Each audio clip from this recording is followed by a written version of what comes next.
Oke, ini sudah masuk minggu ke-12, sudah masuk ke materi statistika ya. Jadi dari minggu ke-12 sampai minggu ke-14 itu semuanya sudah statistika ya. Ya, jadi Anda masih akan melakukan 3 kali tutorial lagi, termasuk di minggu ini ya. Kemudian kan minggu depan kan libur kan ya. Minggu depan libur, jadi mungkin setelah libur Lebaran itu bisa jadi Anda melakukan tutorial 2 kali ya, karena tidak ada perubahan jadwal ujian, gitu ya. Tidak ada perubahan jadwal ujian, tidak ada pengunduran. Jadi mungkin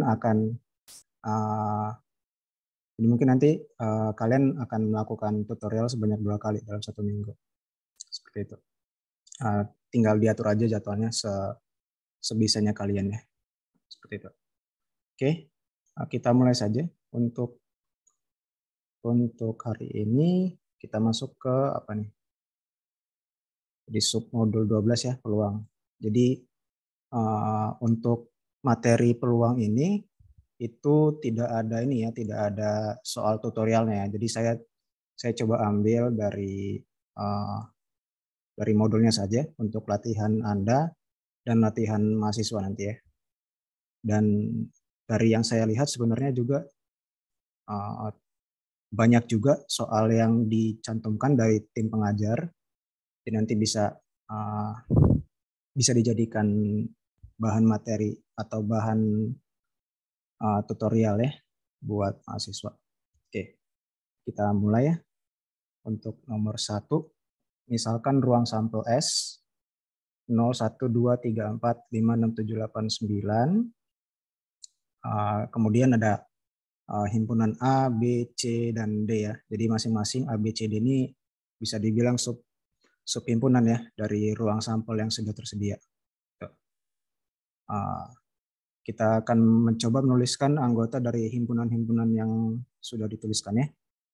Untuk yang A gabung C ya. Jadi kalau ada notasi gabungan, berarti kita melihat semua yang ada di A digabung dengan semua yang ada di C, gitu ya. Jadi semua anggota di A kita masukkan, semua anggota di C kita masukkan. Walaupun memang ada kemungkinan akan muncul 2 kali elemen pada himpunan A dan elemen pada himpunan C. Seperti itu ya. Jadi kalau misalnya saya tuliskan, berarti A gabung C adalah 02466. Untuk A dulu ya, untuk A dulu 02468, kemudian 2345 gitu ya. Jadi saya tuliskan 02468, kemudian 2345. Nah ini ya. Tapi kan kalau misalnya kita lihat di sini, 2-nya muncul sebanyak 2 kali ya, jadi bisa kita hapus. Kemudian 4 juga muncul sebanyak 2 kali, jadi bisa kita hapus. Nah jadi kurang lebih seperti ini ya, A gabung C. Kalau misalnya mau kita rapikan mungkin ya, mau kita rapikan menjadi 0 supaya lebih terurut gitu ya. 0, 2, 3, 4, 5, 6, dan 8. Nah, ini adalah A gabung C ya. Ini A gabung C.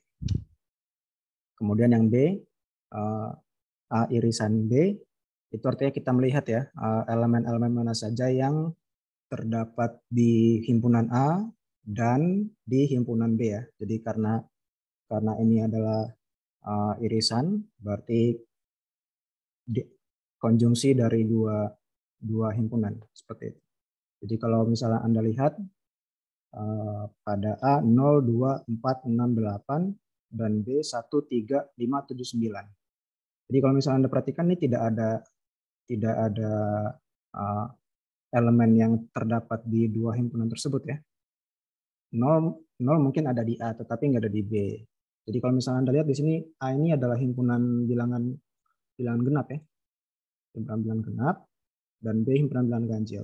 Itu kan saling lepas itu himpunannya ya. Jadi A iris C nanti adalah iris C ini Iris C nanti himpunan kosong. Himpunan kosong itu bisa Anda tuliskan sebagai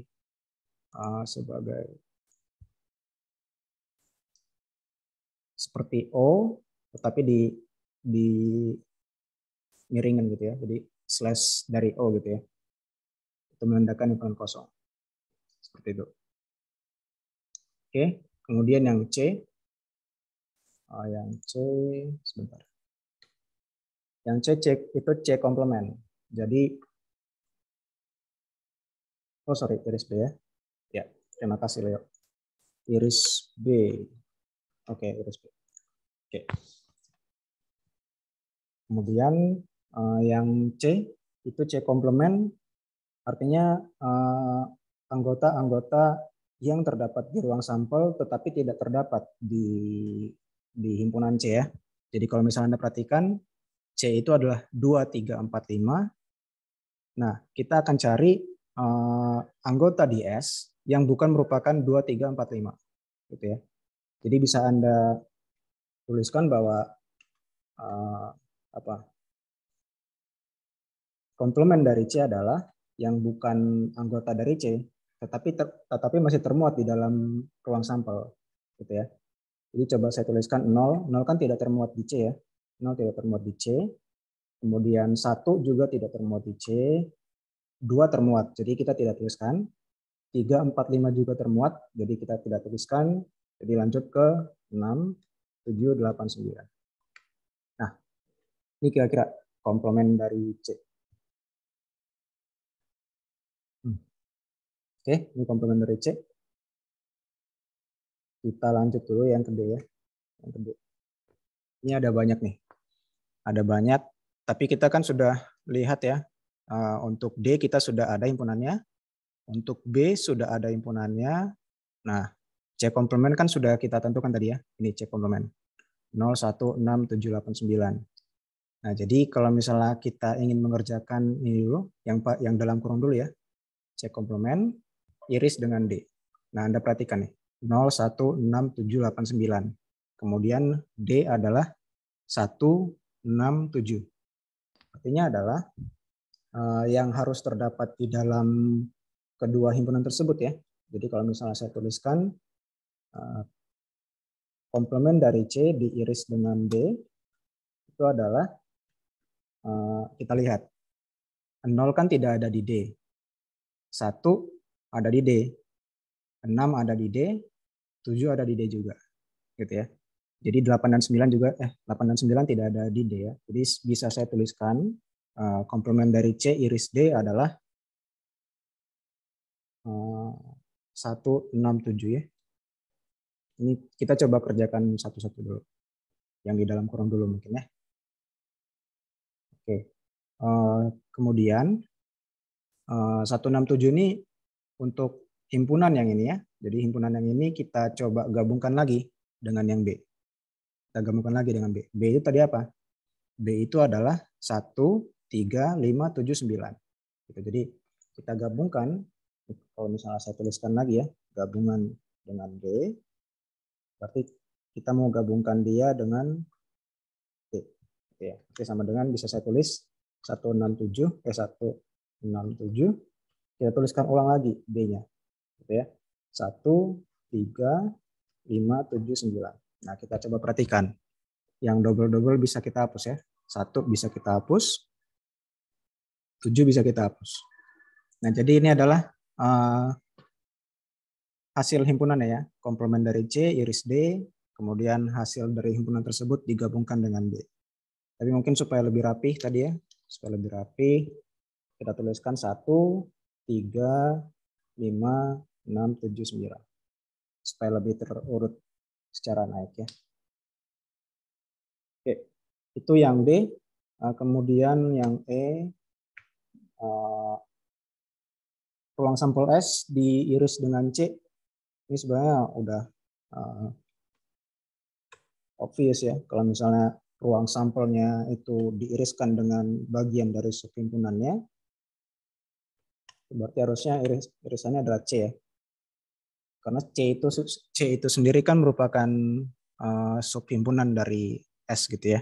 Jadi semua anggota C itu ada di S. Gitu. Jadi kalau misalnya Anda melihat bahwa S ruang sampel yang besarnya itu diiris dengan subhimpunan ya, salah satu subhimpunan yaitu C, maka hasilnya adalah dia sendiri gitu ya.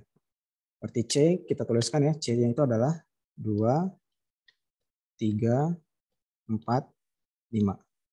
Gitu ya. Tetapi yang kita butuhkan adalah S iris C komplement. S iris C komplement. Gitu ya. Komplement. Jadi kan harusnya adalah C komplement ya. C komplement. Dan C komplement ini sudah kita kerjakan ya. Ini. Jadi untuk yang E kira-kira jawabannya sama seperti yang C. Nah, kira-kira seperti itu ya. Oke, kita lanjut dulu. Sebelum nomor 2 mungkin. Untuk yang F ya. Untuk yang F, A iris C, iris D. D-nya tapi D komplement ya. D komplement. Oke. Ini sebenarnya sama saja ya karena sama-sama irisan. Jadi bisa Anda kerjakan dulu A iris C, A iris C, baru diiriskan lagi dengan D komplement. Atau bisa juga Anda kerjakan C iris D komplement, kemudian Anda iriskan dengan A. Gitu ya. Jadi kita coba kerjakan dulu A iris C. A iris C, kita lihat ya. A-nya adalah 02468 dan C-nya 2345. Jadi kalau misalnya saya tidak salah berarti 2 terdapat di A ya, 4 terdapat di A, tetapi 3 dan 5 tidak ya. Jadi harusnya A iris C adalah 2 dan 4. Seperti itu ya. Nah, kemudian Anda iriskan lagi dengan DC. Mungkin supaya kita bisa lihat ya, D komplement itu seperti apa. Kalau misalnya D itu 167 ya, 167. Nah, dengan ruang sampel 0, 1, 2, 3 sampai 9, maka untuk D komplement itu saya tulis anggota ruang sampel yang bukan merupakan anggota himpunan D. Gitu ya. Jadi karena 167 termuat di D, berarti saya tuliskan D komplement adalah 0, 2, 3, 4, 5, 8, 9. Nah, ya kira-kira ya, D komplement. Nah, kemudian kita akan lakukan irisan lagi. A iris C, himpunannya ini, kemudian D komplement, himpunannya ini. Maka Anda lihat di sini ya, 2 terdapat di ini ya, terdapat di D komplement, 4 juga terdapat di komplement. Artinya apa? Artinya keseluruhan dari himpunan ini ya, A iris C iris D komplement itu adalah sama dengan A iris C tadi ya, 2,4. Nah, ini kira-kira seperti ini. Untuk nomor 1, ada pertanyaan kah?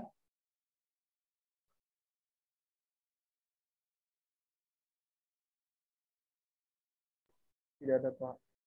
Oke. Masih lancar ya, masih bisa ya.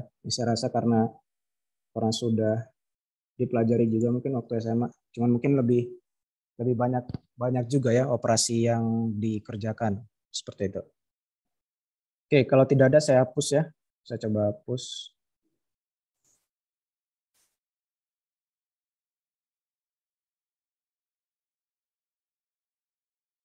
Oke. Kita lihat nomor 2. Nomor 2 ada 6 jalur bus antara Palembang dan Padang dan 5 jalur bus antara Padang dan Banda Aceh. Tentukan banyaknya cara seseorang pergi dan pulang ya, pergi dan pulang mungkin maksudnya dari Palembang, kita coba baca lagi ya. Pergi pulang dari Palembang ke Banda Aceh melalui Padang dan tidak menggunakan jalur bus yang sama lebih dari sekali. Mungkin maksudnya adalah dari Palembang ke Padang, Padang ke Banda Aceh, kemudian pulang lagi ke Palembang melalui Padang ya.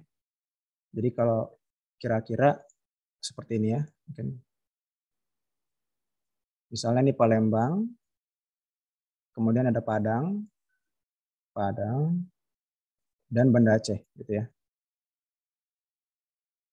Kemudian dikatakan bahwa terdapat 6 jalur bus dari Palembang ke Padang. Jadi coba saya gambarkan ya. Kira-kira seperti ini mungkin. Ya karena jalurnya tidak selalu lurus ya, jalur jalan dari Palembang ke Padang. Ada yang berkelok-kelok. Nah ini 6, ada 6 ya, 1, 2, 3, 4, 5, 6. Dari Padang ke Banda Aceh ya juga ada 5 ya. 2, 3, 4, 5. Gitu ya. Nah, banyaknya cara dari Palembang ke Padang, karena kita start dari Palembang ya, banyaknya cara kita memilih adalah sebanyak 6 ya. Ada sebanyak,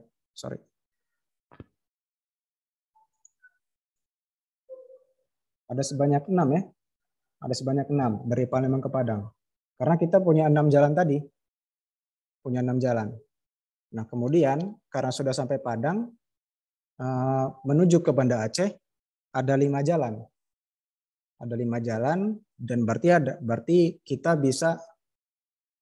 bisa memiliki 5 cara untuk ke Banda Aceh, gitu ya. Jadi dari 6, kemudian dari Padang ke Banda Aceh dikalikan dengan 5, gitu ya. Nah, berarti 30 cara nih, 30 cara dari Palembang ke Banda Aceh. Tetapi dari soal itu kita lihat bahwa kita ingin menentukan banyaknya cara seseorang dari Palembang ke Banda Aceh, kemudian Banda Aceh ke Palembang lagi. Tetapi ada syaratnya. Syaratnya adalah tidak menggunakan jalur bus yang sama lebih dari 1 kali, gitu ya. Jadi kalau misalnya Anda perhatikan ya, contoh misalnya untuk yang tadi Palembang ke Padang, misalnya menggunakan jalur yang merah ini misalnya, jalur yang merah. Artinya nanti pada saat pulang jalur merah ini tidak akan digunakan. Jalur merah ini tidak akan digunakan. Kemudian dari Padang ke Banda Aceh, misalnya seperti ini, ya, yang tadi digunakan gitu ya, untuk dari Padang ke Banda Aceh. Nah, supaya bisa balik lagi dari Banda Aceh ke Palembang dengan tidak menggunakan jalur yang sama lebih dari sekali, maka dari Banda Aceh ke Padang, artinya hanya memiliki 4 pilihan kan, karena yang merah tadi sudah digunakan. Artinya dari Banda Aceh ke Padang itu Anda hanya memiliki 4 cara, gitu ya. Nah kemudian dari Padang ke Palembang itu hanya memiliki 5 cara. 5 cara, gitu ya, 5 cara. Karena yang jalur merah tadi sudah digunakan, gitu. Nah, jadi total dari Palembang ke Padang, Padang ke Banda Aceh, balik lagi Banda Aceh, Padang dan Palembang, totalnya adalah 30 kali 4, 120 kali 5, 600 ya, ada 600 cara. Jadi bisa dibilang cukup banyak ya. Dibayangkan kalau misalnya ada ya nggak mungkin lah ya kalau misalnya hanya ada 6 jalan dari Palembang ke Padang gitu ya. Bisa saja ada banyak gitu. Oke, seperti itu nomor 2. Ada pertanyaan kah? Belum ada, Pak. Oke, belum ada ya. Untuk nomor 2 mungkin bisa Anda ganti-ganti gitu ya dengan jalur busnya, banyaknya jalur bus berapa, kemudian banyaknya rute ada berapa, itu bisa Anda ganti-ganti. Biar jadi latihan juga untuk mahasiswa TPB ya, seperti itu. Oke, kalau gitu kita lanjut nomor 3. Oke, pada acara Disnatalis Itera yang kelima diadakan acara pembagian hadiah. Saat pendaftaran, setiap pendaftar diberikan kupon yang dapat ditukarkan dengan hadiah bila dalam pengundian nomor yang dimilikinya sesuai dengan nomor yang terambil saat pengocokan ya. Itu udah biasa ya.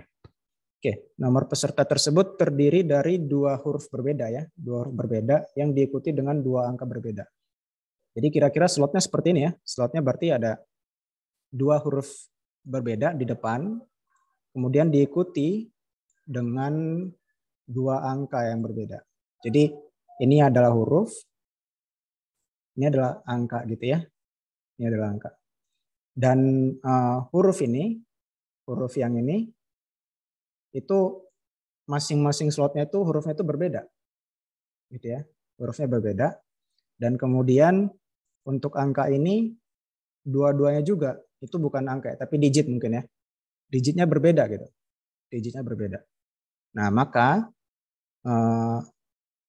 kalau misalnya kita anggap seperti pemilihan jalur tadi ya, maka yang jadi mungkin biar bisa ini kali ya. Kita akan karena ada dua huruf yang berbeda, karena huruf yang berbeda berarti kita menggunakan 26 huruf ya. 26 huruf dan kita akan menggunakan 10 digit ya. Dari 0 1 2 sampai digit. 10 digit. Oke, 10 digit. Nah, jadi pada slot yang pertama, artinya Anda memiliki pilihan sebanyak 26 ya. Artinya Anda memiliki pilihan sebanyak 26. 26 pilihan. A, B, C, D, E sampai Z gitu ya. Mungkin dengan asumsi semuanya uppercase gitu ya. Asumsi semuanya uppercase. Kalau misalnya diperbolehkan juga lowercase, berarti ada 52. Mungkin mungkin semuanya diasumsikan uppercase ya. Nah, karena di slot pertama sudah digunakan, artinya yang kedua ini slotnya harus berbeda kan dengan slot yang pertama kan. Artinya pilihan kita adalah sebanyak 25. Gitu ya, sebanyak 25. Karena slot pertama sudah digunakan dan memang untuk kedua slot ini harus berbeda gitu ya. Kemudian ini kayaknya saya belum selesai. Nomor peserta tersebut terdiri dari dua huruf berbeda, tadi sudah ya, yang diikuti dengan dua angka berbeda dan angka kedua haruslah ganjil, gitu ya, harus ganjil. Jadi digit yang ini, digit yang saya beri warna ungu ini, itu harus ganjil. Nah, pilihan digit ganjil ada berapa? Ada 5 ya. Dari 0, 1 sampai 9 itu yang ganjil ada 5. 1, 3, 5, 7, 9. Nah, berarti saya kalikan 5 berarti ya. Pilihannya. Saya kalikan dengan 5. Gitu. Nah, karena tadi kita mensyaratkan juga bahwa kedua slot ini harus berbeda ya pada digit tadi ya. Maka yang ini kita hanya memiliki yang warna kuning ini ya, yang warna kuning ini kita hanya memiliki 9 pilihan. Karena satu sudah digunakan. Warna ungu ini. Jadi nanti akan dikalikan dengan 9. Dan ini kira-kira berapa nih?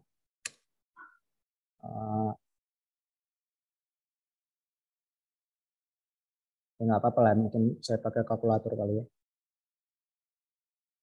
Tapi nanti pada saat ujian, mahasiswa tidak bisa menggunakan kalkulator ya. Tidak bisa, jadi tidak boleh. Jadi coba saya kalikan 26 kali 25 dikali 5 kali 9. Oke. Di situ katanya 29.250. Nah, ini kira-kira untuk nomor 3. Ada pertanyaan kah untuk nomor 3?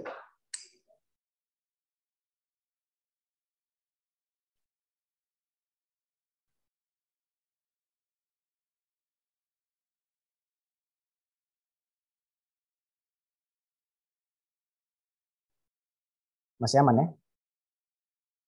Oke, kalau masih aman. Kalau misalnya belum aman mungkin nggak apa-apa diinterupsi di tengah-tengah gitu. Oke. Oke, itu tadi nomor 3. Kemudian kita ke nomor 4 ya. Nomor 4. Nomor 4, Fatih, Zihan, Aidan, Arsya, dan Fadil akan mengadakan makan bersama di kantin kampus. Dan mereka duduk pada suatu meja bundar ya. Biasa ya, di dalam kantin mungkin memang ada meja bundar gitu. Mungkin sudah biasa. Oke, ini kalau misalnya meja bundar sudah bisa ditebak mungkin ya, kita menggunakan permutasi siklis nantinya. Permutasi siklis. Oke, Berapa banyak cara mereka duduk jika yang pertama Fadil ingin duduk bersebelahan dengan Fatih? Ini kenapa nih pengen duduk bersebelahan? Oke. Kita lihat ya. Kita coba gambarin dulu meja bundarnya. Nah, kemudian kita gambarkan kursinya. Kursinya karena orangnya ada 5 tadi ya. Fatih, Zihan, Aidan, Arsya, dan Fadil. Kita coba gambarin 5 aja. 5 kursi. Seperti itu. Nah, ya. Tetapi kita lihat mungkin sebelum ke yang nomor A, kita coba bahas kalau misalnya yang A itu pertanyaan A itu kita sampingkan dulu. Kalau misalnya banyaknya cara dari kelima orang ini untuk duduk di suatu meja bundar dengan tidak ada kasus apapun gitu ya, maka dari permutasi siklis kita akan punya apa? Karena sudah ada 5 orang, berarti banyaknya cara duduk adalah 5 dikurang 1 faktorial. Gitu ya. 5 kurang 1 faktorial adalah 4 faktorial. 4 faktorial berarti 24 ya. Ada 24 cara. Ada 24 cara. Tetapi yang menjadi permasalahan adalah untuk yang A, Fadil ingin duduk bersebelahan dengan Fatih. Gitu ya. Jadi misalnya saya ambil 2 kursi ini gitu. 2 kursi ini diisi sama Fadil dan Fatih gitu ya. Artinya kan di dalam meja bundar ini hanya seperti 4 kursi saja ya. Jadi kalau misalnya saya gambar ulang seperti ini. Nah, seperti ini ada yang warna hitam, warna hitam, warna hitam. Nah, yang warna ungu tadi yang merupakan si pasangan Fadil dan Fatih tadi. Nah, ini kan seperti 4 kursi saja ya, karena memang ada ketentuan si Fadil ingin duduk bersebelahan dengan Fatih. Gitu. Nah, dengan 4 tempat duduk seperti ini, artinya permutasi siklis yang kita punya adalah 4 dikurang 1 ya faktorial. 4 dikurang 1 faktorial. 3 faktorial berarti 6. Ada 6 cara ya, ada 6 cara. Nah, tetapi belum selesai. Karena Fadil ingin duduk bersebelahan dengan Fatih. Fadil mungkin coba kita ya, Fadil ya. Misalnya Fadil di sini Fatih gitu misalnya. Fatih. Nah, ini kan bisa saja ini satu cara, kemudian ada 2 cara lagi kan, bisa saja Fatih di sini, Fatih di sini, Fadil di sini. Gitu ya. Nah, berarti ini dihitung cara yang berbeda kan? 2 cara yang berbeda. Gitu. Makanya dari permutasi siklis tadi itu kita belum selesai. Harus dikalikan lagi dengan banyaknya cara duduk antara Fadil dan Fatih. Nah, dari 6 tadi, dari permutasi siklis, kemudian kita kalikan lagi dengan 2. Kita kalikan lagi dengan 2. Oke ya. 2 kali 6 sama dengan 12. Nah, itu yang A. Ada pertanyaan yang A?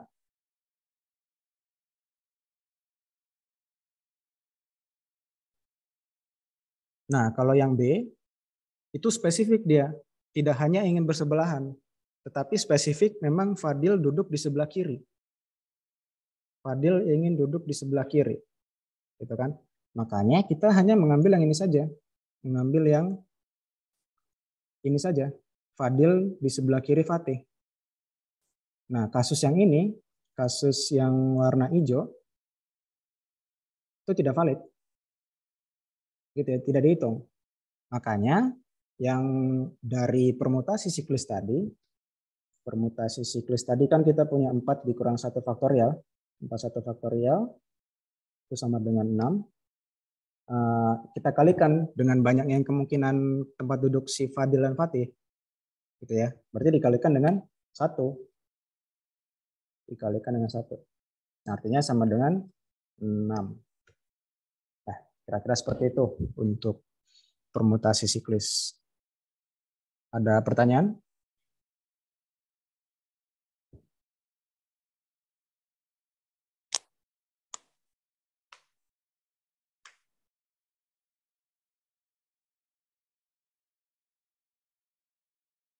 Oke, masih aman ya. Saya rasa ya, kalau belum ada pertanyaan.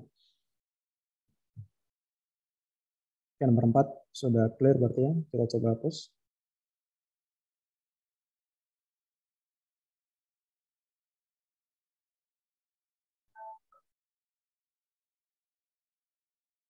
Oke, kita lanjut nomor 5.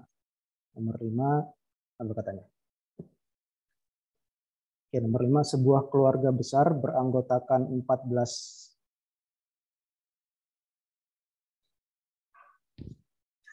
Ini mungkin semangat sekali ya. Sebuah keluarga besar beranggotakan 14 anak yang terdiri dari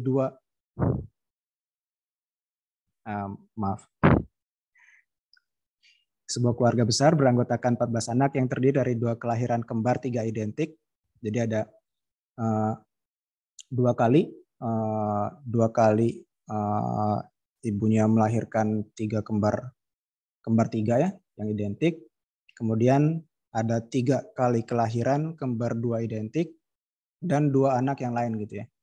Jadi benar ya, 2 kelahiran kembar 3 berarti 6.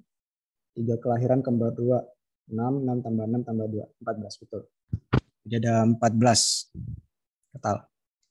Nah ini dikatakan jika kembar identik tidak dapat dibedakan, kita ingin melihat atau ingin mencari tentukan banyaknya pose foto. Jadi kalau misalnya ada foto gitu ya, dari ke-14 anak itu, pada saat berdiri dalam satu baris, banyaknya itu udah berapa.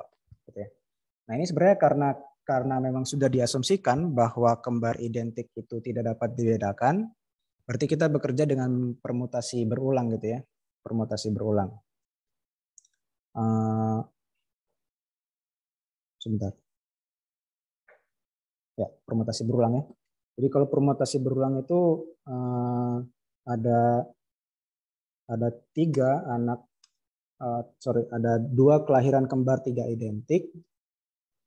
Jadi ada AAA, BBB karena tidak dapat dibedakan gitu ya. Jadi saya anggap aja sama semuanya gitu. AAA gitu ya. Anak pertama, anak kedua, anak ketiga gitu misalnya. Semuanya berwajah atau karena tidak bisa dibedakan dari tinggi, berat gitu ya. Semuanya A, semua sama gitu. Begitu juga dengan yang B ya.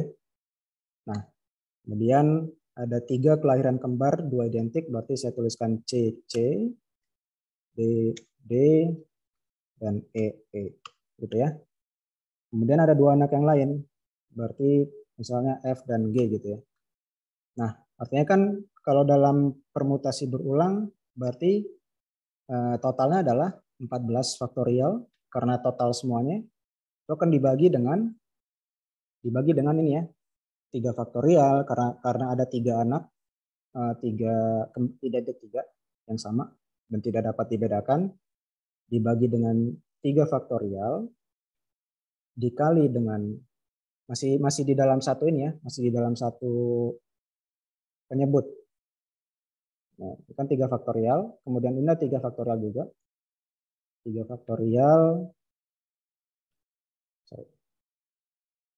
dikali 3 faktorial dikali, kemudian lanjut ya, yang C ini itu ada 2 faktorial dikali 2 faktorial.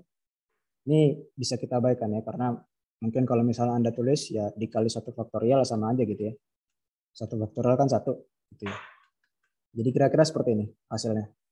14 faktorial dibagi dengan 3 faktorial, 3 faktorial, 2 faktorial, 2 faktorial. Kalau misalnya saya tulis, ini agak panjang juga ya di sini. Ini kalau dicoret kan berarti tinggal apa? Tinggal ini ya. Tinggal 4 kali 5 kali 6 kali 7 kali 8 kali 9 kali 10. 12 kali 13 kali 14. Oke ya. 3-nya habis. Nah, kemudian 3 faktorial kan sama dengan 6. 3 faktorial sama dengan 6. 3 faktorial sama dengan 6, berarti bisa kita hapus 6 di sini. Oke ya. Nah, 2 faktorial dikali 2 faktorial kan 4 ya. 4, jadi bisa saya hapus 4 yang ada di sini. Jadi hasilnya nanti adalah demikian ya. 5 kali 7 kali 8 kali 9 kali 10 sampai 14. Ini kira-kira berapa? Kira-kira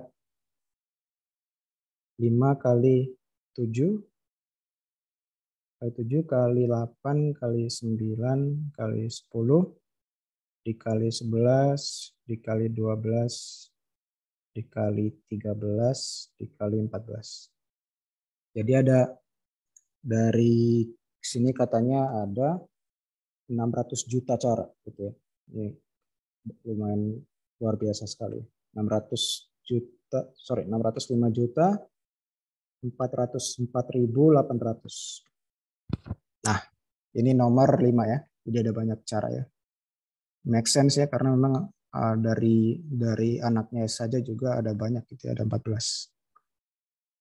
Oke, seperti itu. Permutasi berulang dari nomor 5 ada pertanyaan?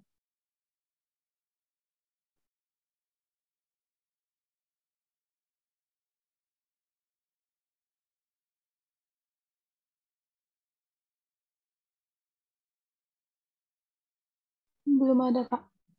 Oke.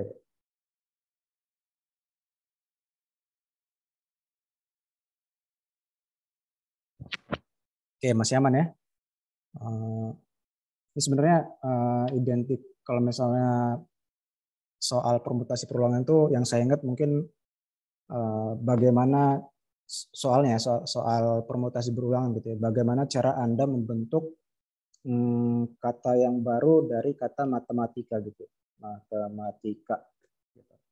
Ini kan kalau misalnya Anda lihat matematika itu ada tuh 2, 3, 4, 5, 6, 7, 8, 9, 10. Ada 10 huruf gitu ya.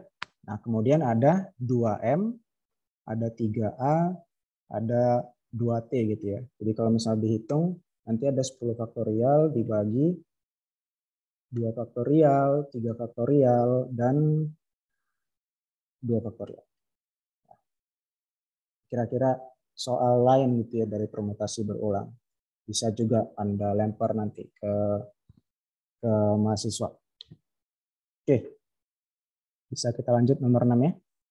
Kita lihat.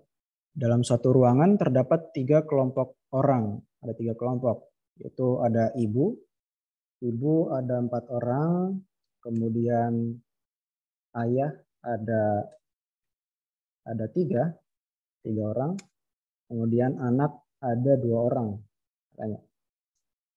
Ingin duduk pada sebuah bangku panjang. Bangku panjang ya. Bangku panjang. Kira-kira seperti ini. Tentukan banyaknya cara mereka duduk jika tidak membedakan kelompok ibu, ayah, ataupun anak. Gitu ya. Nah, jadi kalau tidak membedakan kelompok ibu, kita bisa asumsikan bahwa dua orang dari kelompok ibu yang sama itu ya sama-sama ibu gitu ya. Berarti kita bisa lihat ini bahwa ini adalah permutasi berulang. Permutasi berulang yaitu jumlah semuanya adalah 9 ya. Berarti 9 faktorial dibagi dengan ibu ada 4 faktorial. Sebentar.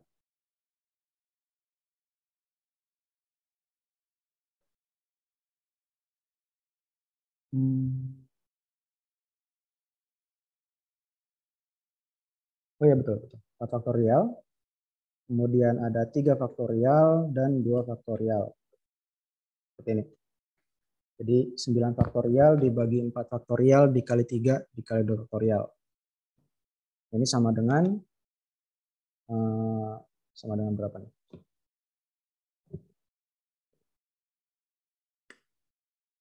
Sama dengan 9 faktorial dibagi 4 faktorial berarti tinggal 5 dikali 6 dikali 7, 9. Dibagi dengan 6 dikali 2 ya. 6 dikali 2.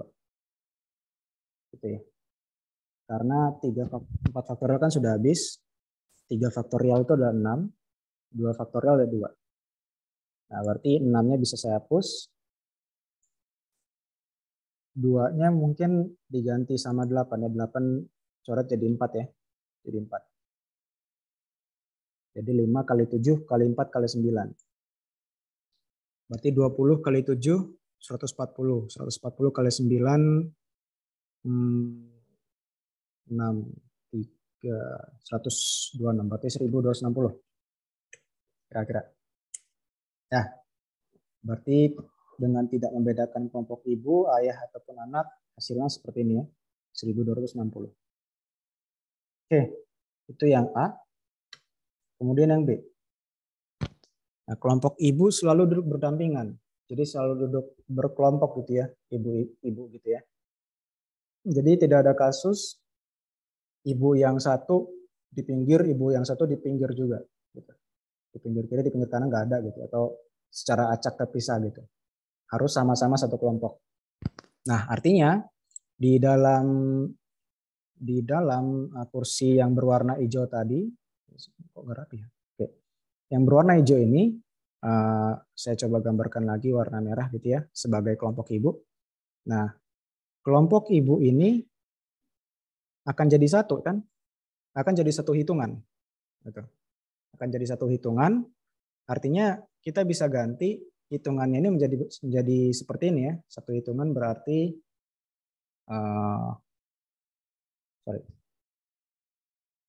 berarti ini akan jadi satu gitu ya, satu hitungan.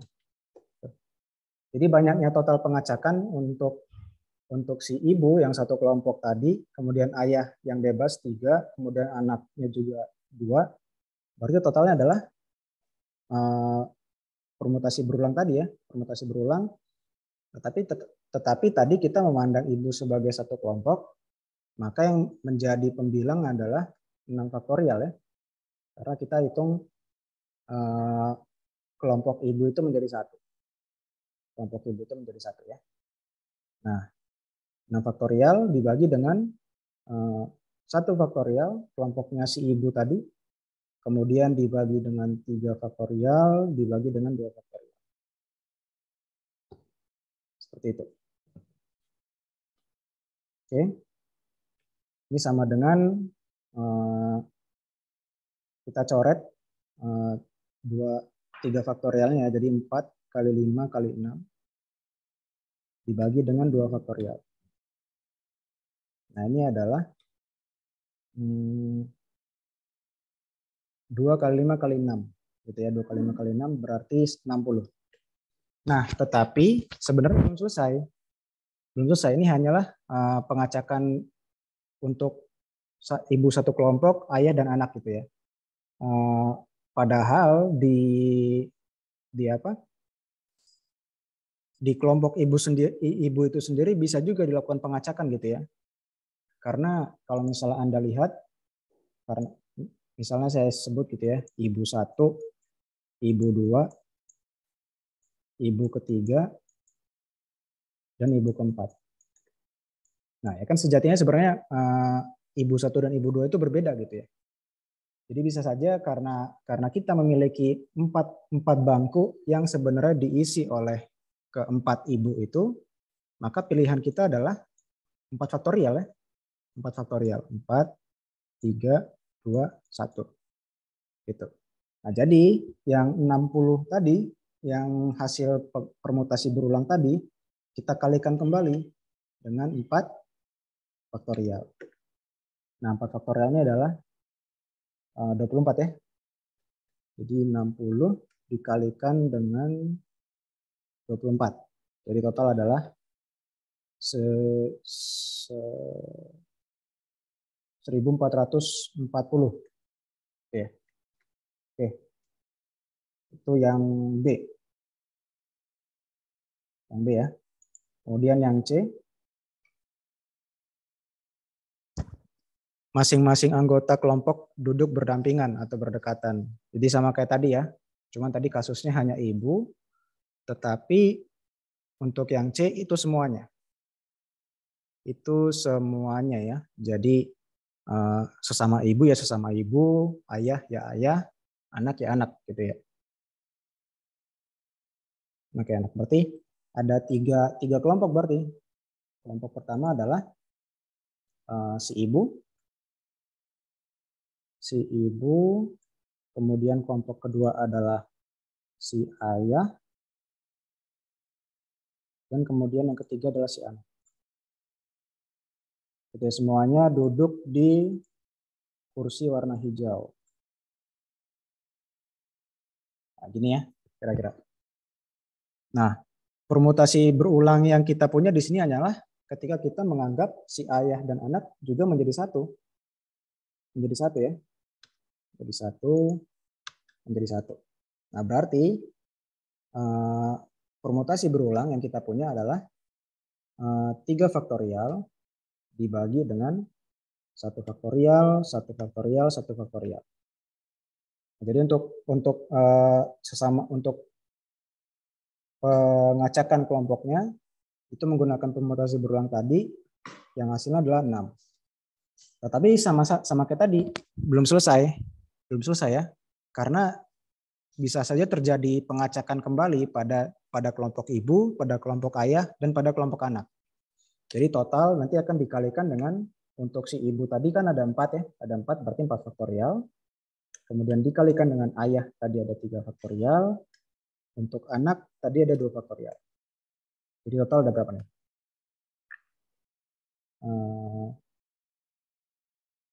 Coba kita hitung ya. Jadi ada 6 dikali 24 ya. 4 faktorial itu 24. Dikalikan dengan 6 dikalikan dengan 2. Oke, jadi katanya totalnya ada 1728. Ya. Oke, sampai di sini nomor 6 ada pertanyaan dari permutasi berulang.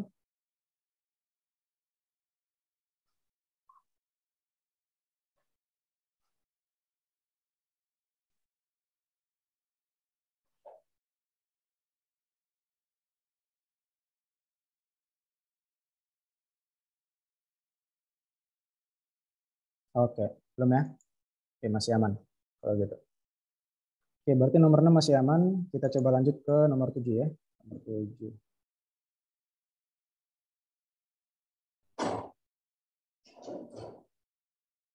Oke, nomor 7.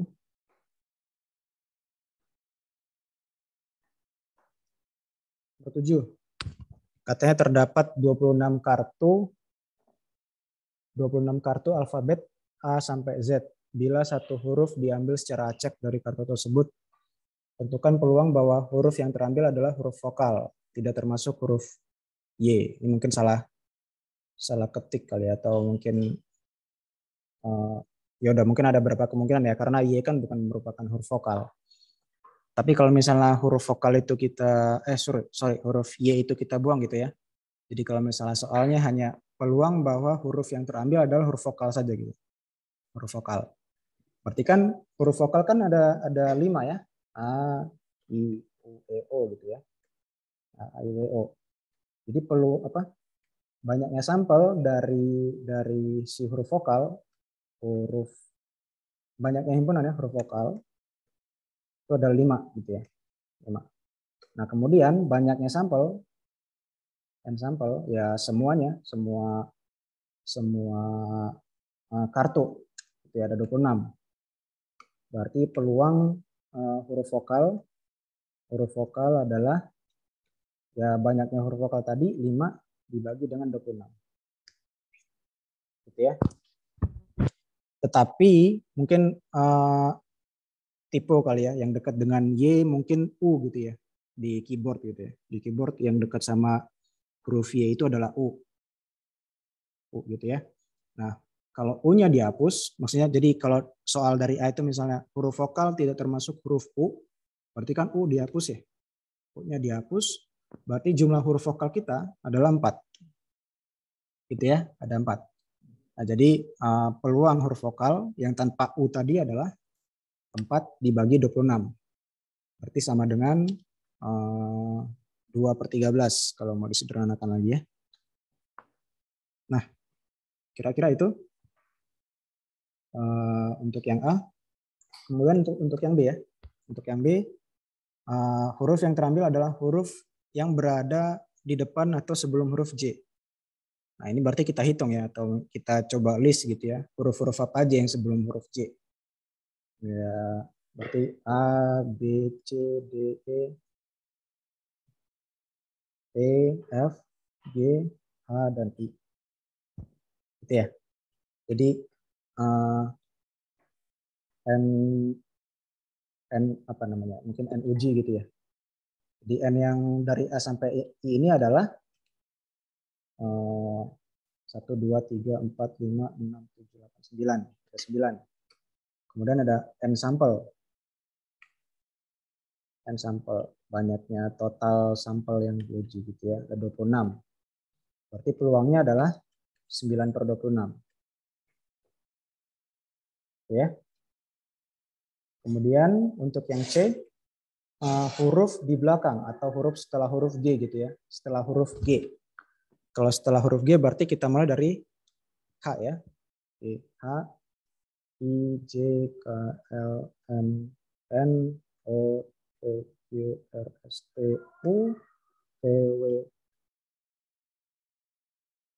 X, Y, Z.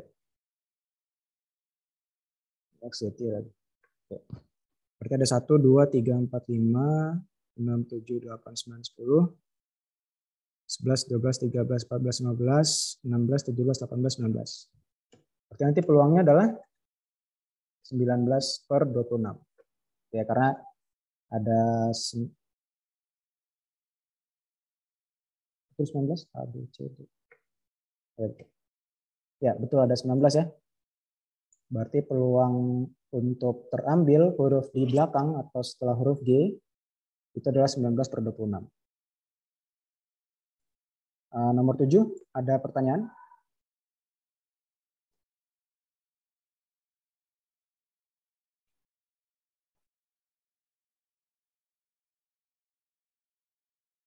Oke, kita coba lanjut ya. Nomor mungkin bisa Anda mengganti gitu ya supaya soalnya menjadi variatif. Diganti dengan huruf di depan huruf M mungkin, kemudian huruf di belakang huruf X juga bisa. Oke, coba hapus. Nomor 8. Nomor 8, jika A, B, C adalah kejadian-kejadian yang saling lepas. Nah, saling lepas berarti tahu ya, tidak ada irisannya gitu. Jadi kalau tidak ada irisan artinya peluang dari A iris B itu sama dengan 0 gitu ya.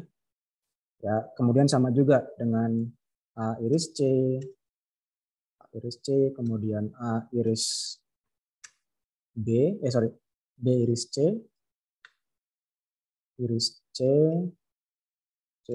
dan irisan ketiganya. A, iris B, iris C juga sama dengan 0. Peluangnya ya. Nah, kalau saling lepas kan berarti himpunannya merupakan himpunan kosong. Jadi peluangnya juga 0. Seperti itu ya. Nah, kita lihat karena semuanya 0, artinya adalah peluang dari A gabung B gabung C itu adalah ya masing-masing ditambahkan gitu ya. Masing-masing ditambahkan. PB ditambah PC. Nah, sebenarnya kan kalau misalnya mungkin kita tidak memandang ini gitu ya. Tidak memandang ini mungkin kalau misalnya kejadiannya bukan kejadian saling lepas. Nah, untuk peluang dari gabungan ini ya berarti kan ini kan PA iris B iris B dikurang PA iris C dikurang P B iris C B iris C kemudian ditambahkan dengan irisan ketiganya gitu. Irisan ketiganya. Kira-kira seperti itu. Karena semuanya 0 berarti ini bisa dihapus. Gitu ya. Nah, jadi untuk yang A, untuk P A gabung B gabung C berarti adalah 0,2 ditambah 0,3 ditambah 0,2. Berarti sama dengan 0,7. Nah, kira-kira seperti itu. Nah, ini untuk menjawab yang B dan C, mungkin biar lebih gampang, ini ya, coba baca petunjuk. Buatlah diagram Venn dulu, diagram Venn-nya. Jadi kita coba gambarkan ya diagram Venn-nya. Misalnya yang A, karena tadi saling lepas ya, berarti irisannya itu tidak ada ya, merupakan himpunan kosong. Nah, kira-kira seperti ini. Terus saya tulis yang A, kemudian yang B, kemudian yang C. Gitu ya.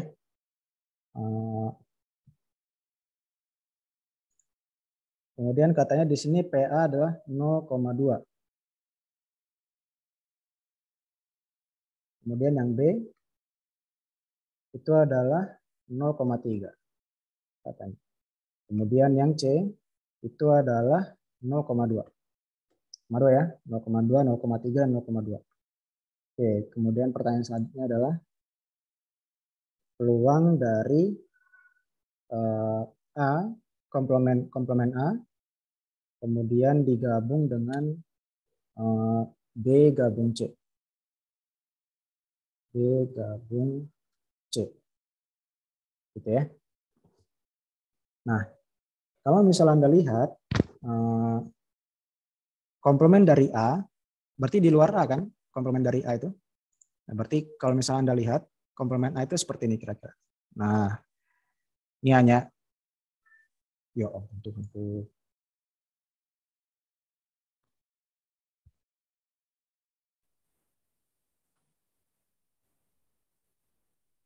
Halo.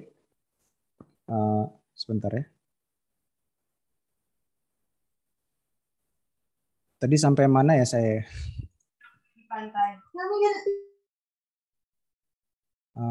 Masih sampai di ini ya. Yang A komplemen tadi sudah belum ya? A komplemen iris B gabung C. Belum, Pak. Belum ya? Oke.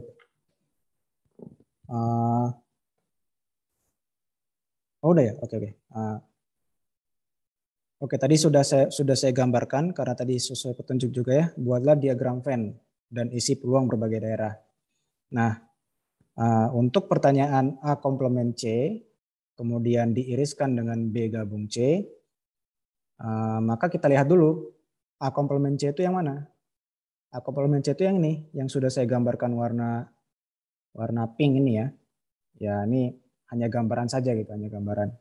Karena sebenarnya pun yang di daerah putih ini pun di luar A gitu ya. Nah, Anda lihat yang berwarna ungu ini. Nah, kemudian itu diiriskan dengan gabungan dari B dan C. Tetapi Anda lihat gabungan C itu kan terdapat di dalam ini ya, terdapat di dalam daerah pink ini ya, daerah pink ini. Sehingga ini sama saja dengan kita mencari peluang dari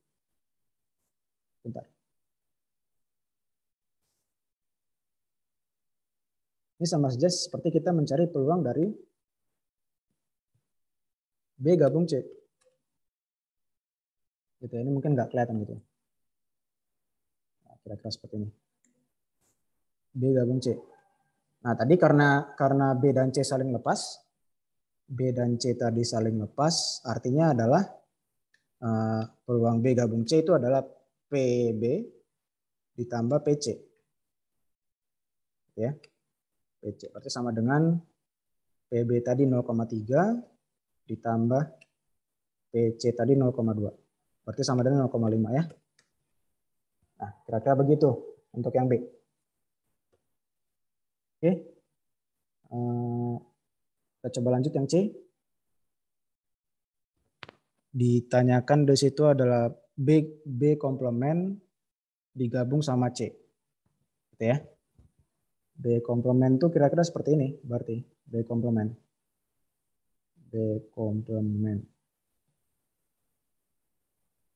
Mana ini saya mau gambar. Oke, B komplemen ya. Berarti sama kayak tadi ya. Ceritanya mungkin gitu ya. Ya, kira-kira seperti inilah. B komplemen. Ini B komplemen ya. Nah, di situ memuat A dan memuat C juga gitu. Di situ memuat A dan memuat C juga. Nah, Anda perhatikan di situ. Ini saya coba. Mungkin biarin ya. Nah, ya. P dari B komplemen digabung dengan C. Nah, kalau misalnya Anda lihat di sini, C C itu sudah termuat di dalam komplemen B. Kalau sudah termuat, artinya B komplemen gabung C, ya B komplemen itu sendiri. Karena C sudah termuat di dalam B komplemen.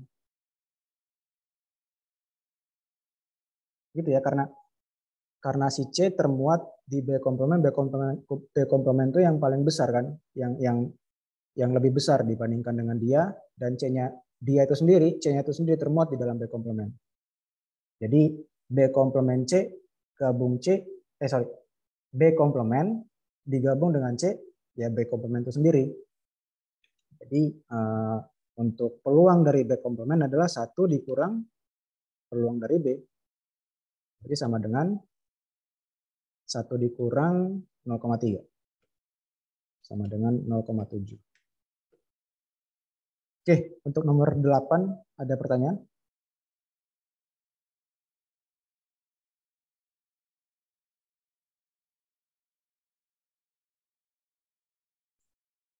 Ya, oke. Makanya kalau urusan peluang mungkin jago-jago kalian ya. Oke. Oke, kita coba hapus ya.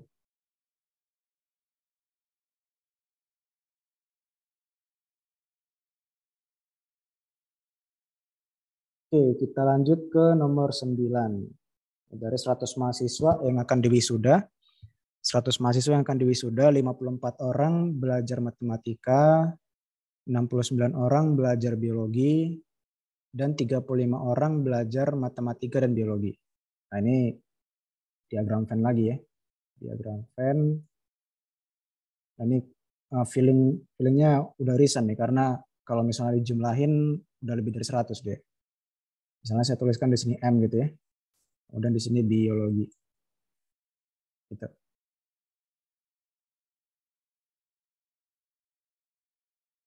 Untuk irisan katanya 35 orang belajar matematika dan biologi. Berarti saya tuliskan 35 di sini ya. Saya tuliskan 35. Kemudian 69 orang belajar biologi. Tetapi 35 ini sudah belajar matematika dan biologi. Jadi untuk yang biologi saja itu adalah 69 dikurang 35. Berarti sama dengan berapa? 34 ya?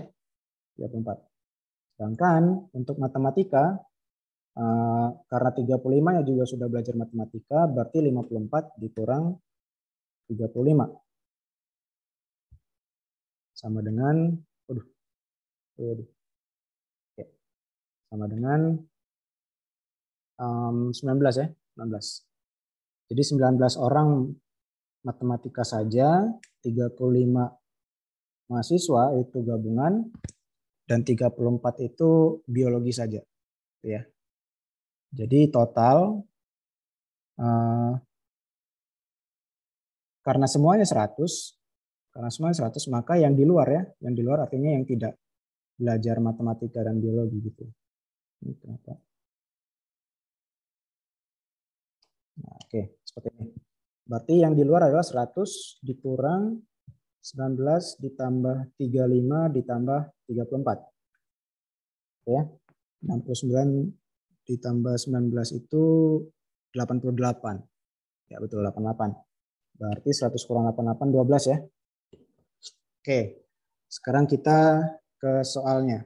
Untuk yang A, tentukan peluang bahwa yang A tidak belajar matematika atau biologi. Berarti yang ambilan 35 ya. 35. Nah, karena ruang sampel ada 100, berarti peluangnya adalah 35/100. Kalau mau disederhanakan jadi 7/20. Gitu ya. Kemudian yang B. Yang B, dia tidak belajar keduanya. Berarti yang 12 tadi ya. 12 tadi. Berarti 12 dibagi 100. Kita sederhanakan jadi 3/25.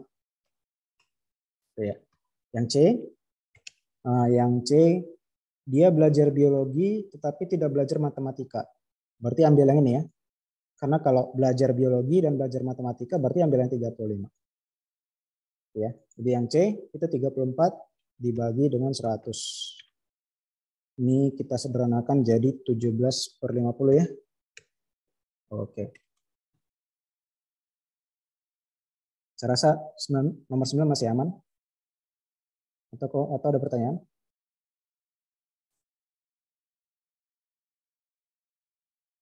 Oke, ada ya. Kita lanjut nomor 10. Nomor 10.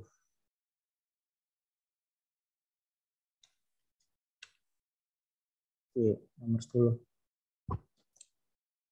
Jika A, kejadian bahwa seorang mahasiswa dihukum karena titip absen saat kuliah. Kemudian B adalah kejadian bahwa mahasiswa dihukum karena menyontek kuis. Nah, mungkin kita cobain dulu ya, breakdown dulu. A itu adalah mahasiswa dihukum karena titip absen. Yang B, mahasiswa dihukum karena nyontek ketika kuis, ya. Jadi melihat punya temannya. Nah, di sini mungkin coba diperhatikan gitu ya, karena ada B komplement, ada A komplement. Jadi setidaknya kita juga breakdown juga gitu ya, kondisi B komplement itu seperti apa, A komplement itu seperti apa. Berarti kan A komplement itu kan berlawanan dari si A-nya ya, si A tadi ya. Artinya apa? Kalau A komplement adalah mahasiswa tidak dihukum. Tidak dihukum karena titip absen. Kemudian untuk yang B komplement itu mahasiswa tidak dihukum karena menyontek kuis, gitu ya.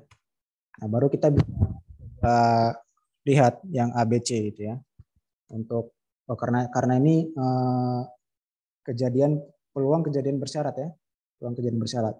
Kalau misalnya Anda melihat P, A, tegap B seperti itu ya, maka peluang ini adalah yang B itu sudah terjadi terlebih dahulu, gitu ya. Jadi kalau misalnya mau di breakdown untuk P, A, tegap B ini adalah peluang terjadinya A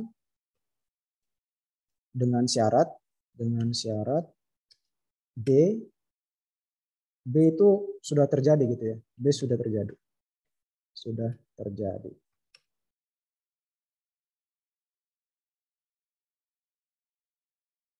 Gitu ya. Nah, dan ini sebenarnya bisa Anda hitung dengan cara P A iris B. Jadi kejadian irisan antara A dan B dibagi dengan peluang kejadian dari B. Kejadian dari B. Kira-kira seperti itu. Nah, kalau misalnya dengan kasus yang tadi ya, yang keempat ini, berarti kalau misalnya saya katakan P agak bersyarat B itu adalah peluang mahasiswa dihukum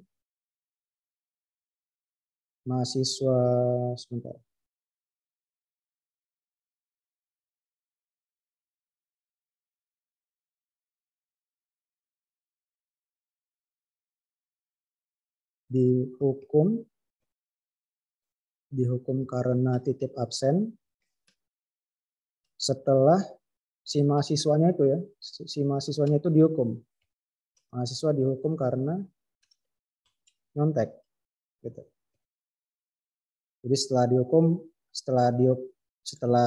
karena nyontek, kira-kira peluangnya mahasiswa itu dihukum karena titip absen itu berapa tuh? Nah itu dengan perkataan gitu ya. Ini sudah parah sekali, sudah nyontek, mau titip absen. Oke, kemudian untuk peluang B komplement bersyarat A, gitu ya. Jadi ini adalah peluang mahasiswa tidak dihukum, berarti ya, tidak dihukum karena menyontek setelah ya, jadi setelah sudah terjadi si peluang si mahasiswa itu dihukum ya, betul ya. Setelah mahasiswa dihukum karena titip absen. Gitu. Nah, kemudian untuk P komplement bersyarat B berarti adalah peluang mahasiswa tidak dihukum. Tidak dihukum karena titip absen. Setelah diketahui bahwa mahasiswanya itu dihukum karena nyontek. Ya. Tapi saya rasa peluangnya kecil gitu ya. Sudah melakukan kesalahan lagi gitu ya, double gitu. Nggak mungkin lah nggak dihukum. Ya mungkin ya gitu. Tapi mungkin kecil. Ya kira-kira seperti itu untuk nomor 10. Ada pertanyaan dari peluang bersyarat?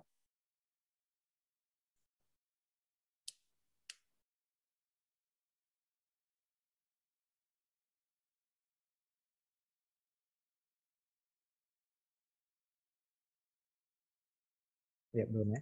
Oke, baiklah.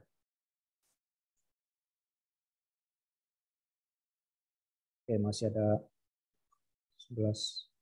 Ya belum ya? Oke.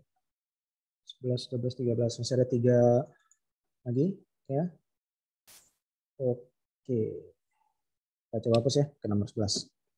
Dari 100 mahasiswa diketahui 42 mahasiswa ikut matematika, 68. Oke. Ini sudah diagram Venn ya. Diagram Venn juga kayaknya nih. 68 mahasiswa ikut kuliah arsitektur, 54 mahasiswa ikut kuliah biomedik. Berarti coba saya gambarkan. Ini sudah bisa langsung menebak gitu ya. Semuanya saling beririsan gitu. Nah, kira-kira gini. Ini matematika, ini arsitektur, ini biomedik. Nah, kalau dari saya cara mengisinya yang paling tengah dulu ya, Kalau nanti kalau misalnya mengisi yang M dulu, yang luar dulu ntar bingung nanti ya. Kalau tengah dulu kan berarti untuk mengisi ini bisa diisi dengan cara keseluruhan irisan yang ini dikurang dengan yang tengah. Gitu ya. Jadi kita coba cari informasi dulu nih. Yang ketiganya. Jadi 10 mahasiswa ikut ketiga kuliah tersebut katanya. Jadi 10 mahasiswa ikut ketiga kuliah tersebut. Kemudian 8 mahasiswa tidak ikut satupun. Jadi bisa saya taruh di luar. Gitu ya. Oke. Kemudian dari sini saya coba cari informasi yang ikut keduanya gitu supaya bisa saya isi yang bagian sini. Gitu ya. Nah, kalau Anda lihat di sini 25 mahasiswa ikut kuliah matematika dan arsitektur. Berarti kan ini 25 nih yang ini. Yang saya gambarkan warna kuning nih, 25.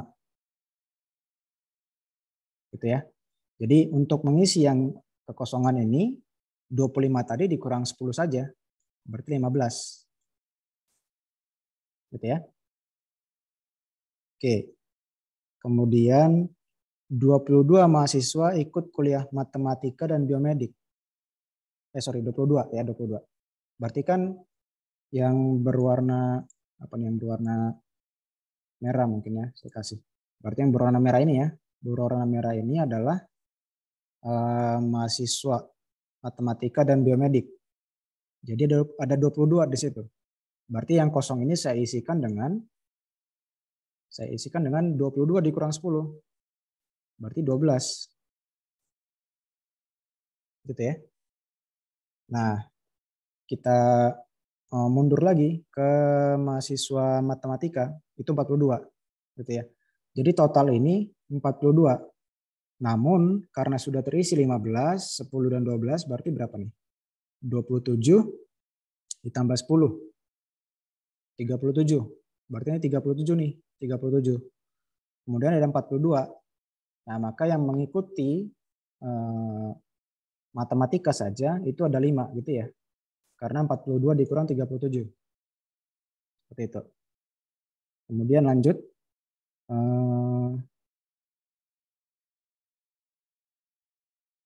Yang mana tadi belum kita breakdown ya? 7 ya. 7 mahasiswa ikut kuliah biomedik, tetapi tidak ikut kuliah matematika maupun arsitektur. Nah, berarti 7 itu ada di sini. 7 itu ada di area sini. Biomedik,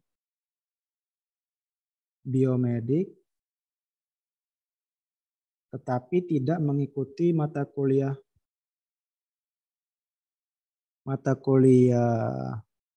matematika maupun arsitektur. Berarti yang di sini. Nah, yang di sini kan. Karena tidak ada irisan sama matematika dan arsitektur. Berarti saya isi di sini 7. 7. Gitu ya. Saya bisa isi 7 di situ. Nah, dengan saya mengisi 7 di sini, berarti dengan informasi bahwa biomedik itu ada 54 mahasiswa, berarti saya bisa isi di sini. Yang bagian pink. Nah, ini. Nah, isinya berarti 12 tambah 10, 22 tambah 7, 29. 29 ya. Berarti yang pink ini adalah 54 dikurang 29. Itu berarti 25 ya. 25. Gitu ya. Kemudian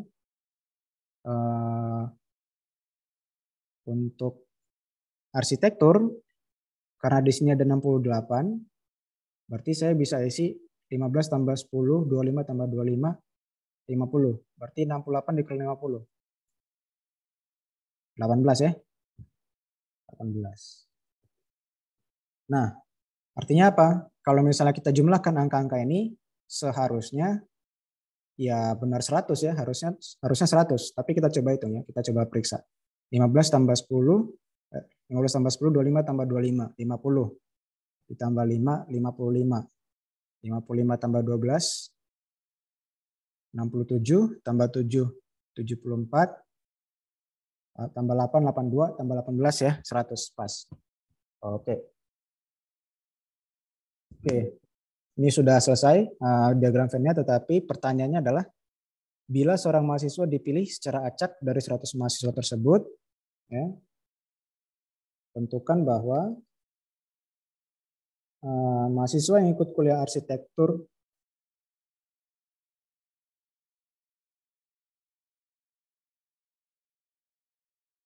mengikuti ketiga kuliah tersebut. Ini peluang bersyarat ya. Jadi sudah diketahui bahwa mahasiswa itu kuliah arsitektur. Nah, tetapi dari mahasiswa arsitektur tersebut peluangnya bahwa si mahasiswa tersebut itu adalah yang juga mengikuti matematika dan biomedik gitu ya. Dan biomedik. Berarti yang tadi ya peluang bersyarat dari M A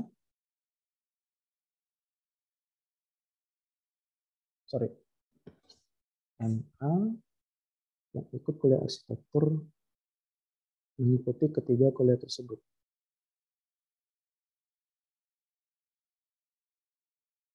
Ya, ini bisa ini juga sih. Bisa langsung, bukan A tapi B. Bisa Anda masukkan juga A, tetapi saya rasa tidak perlu, Jadi langsung saja ke A gitu ya. Artinya apa? Artinya adalah ini adalah P, peluang dari M gabung mana tadi? M gabung B gabung A dibagi dengan P A. Gitu ya. Ini sama dengan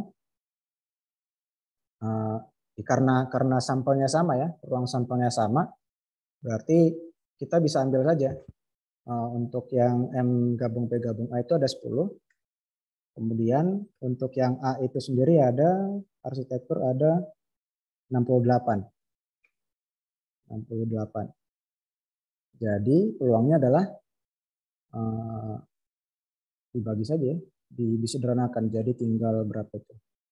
5 dibagi 34. Ya, betul.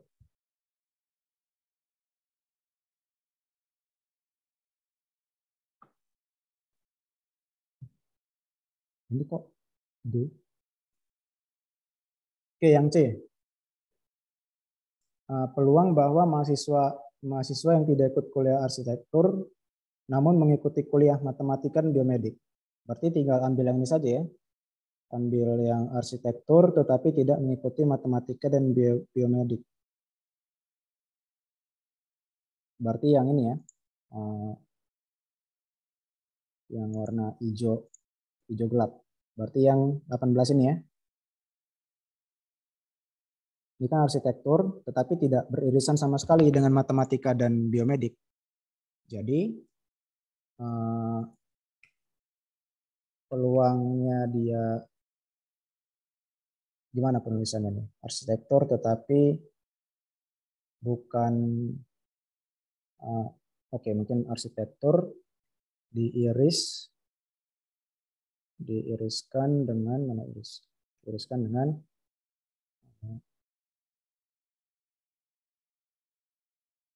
sorry, salah saya. Mahasiswa yang tidak ikut kuliah arsitektur namun mengikuti kuliah matematika dan biomedik.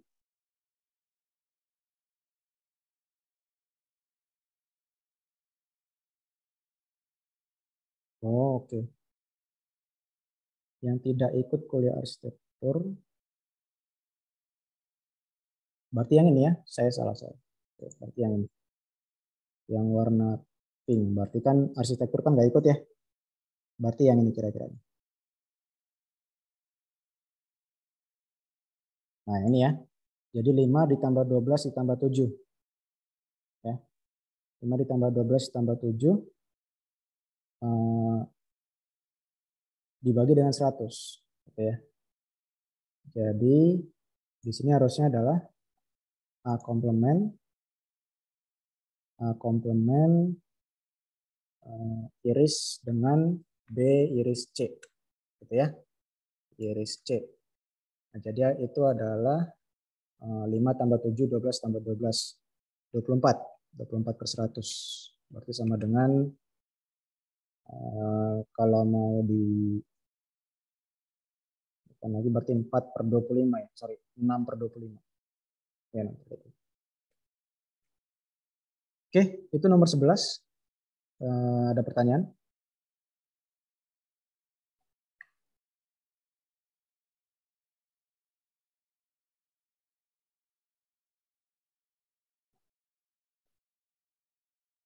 Oke, kita lanjut ya.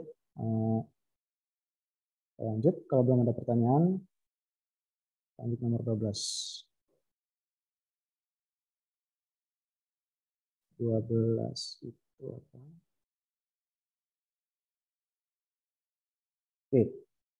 Suatu kotak berisi 4 bola putih dan 3 bola kuning. Suatu kotak berisi 4 bola putih dan 3 bola kuning, sedangkan kotak kedua berisi 3 bola putih dan 5 bola kuning. Satu bola diambil secara acak dari kotak kedua, kemudian tanpa melihatnya bola tersebut langsung dimasukkan ke kotak pertama. Ya. Jika akan diambil satu bola acak secara acak dari kotak pertama, setelah tadi dipindahkan gitu ya dari kotak kedua ke kotak pertama, tentukan bahwa peluang yang terambil bola kuning. Kita coba breakdown dulu ya, gambarkan dulu. Ini misalnya kotak pertama dan ini kotak kedua.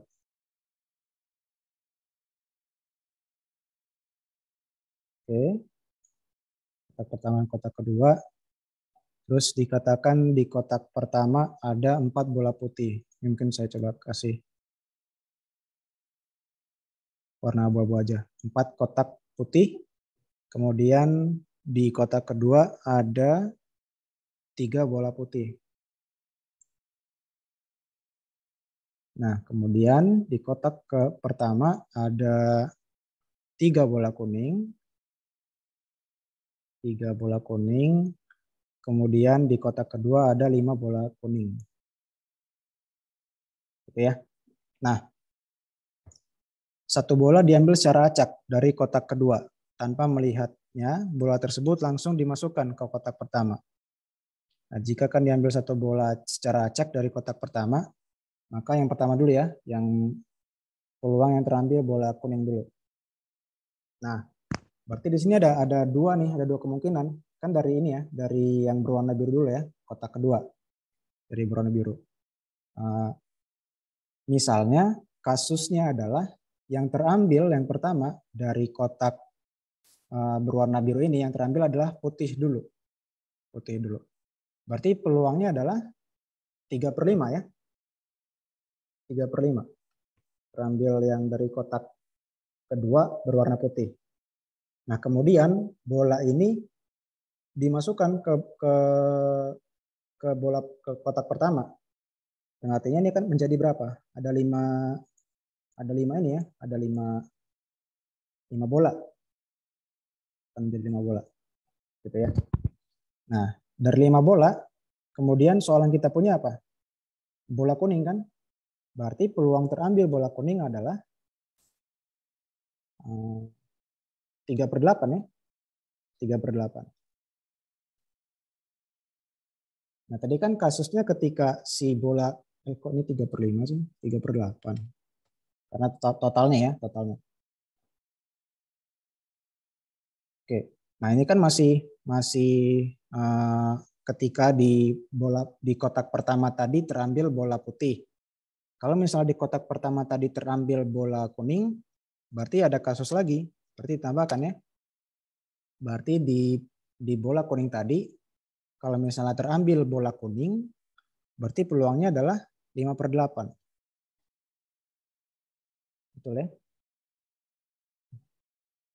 Dan kemudian bola kuning tadi dimasukkan ke dalam kotak warna pink, kotak pertama.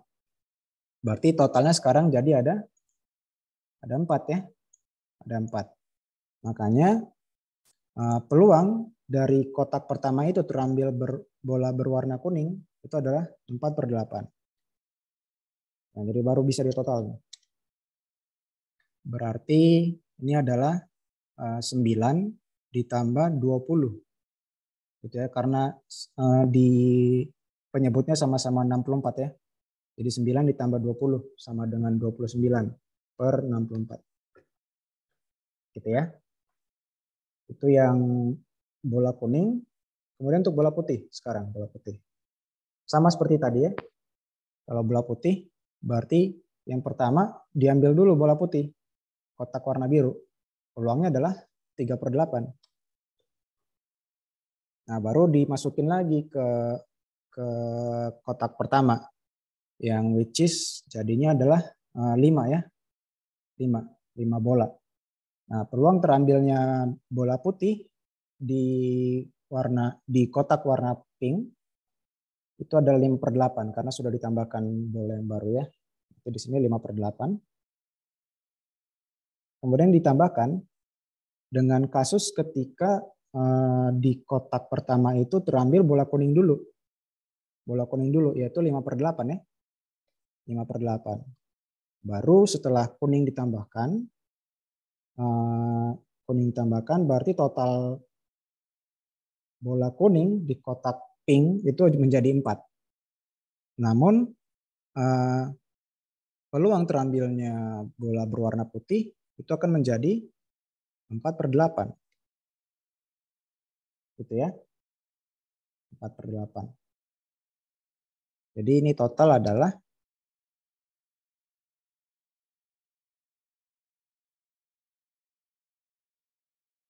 ya 4/8.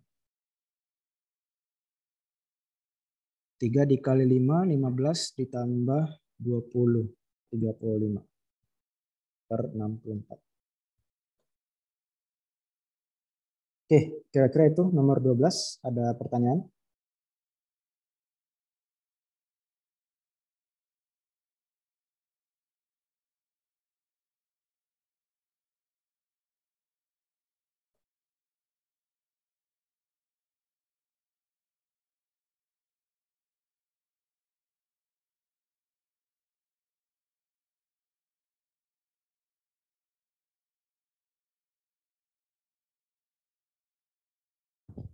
Oke, kalau tidak ada, mungkin soal terakhir ya.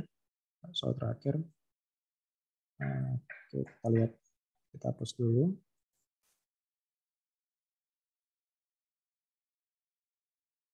Oke, satu tas berisi 2 botol aspirin, 3 botol obat mah.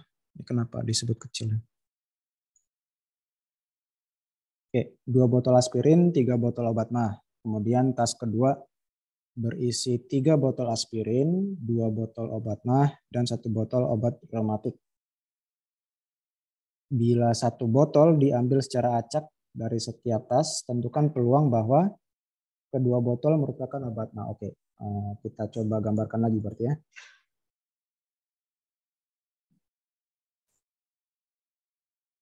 Di situ katanya terdapat 2 botol aspirin dan 3 botol obat mah. Kemudian pada tas kedua itu berisi 3 botol aspirin,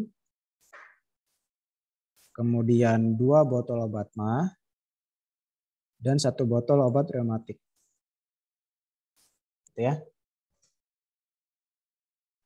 Oke.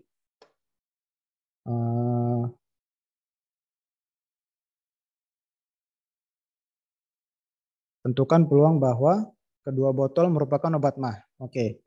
Untuk yang A berarti ini ya.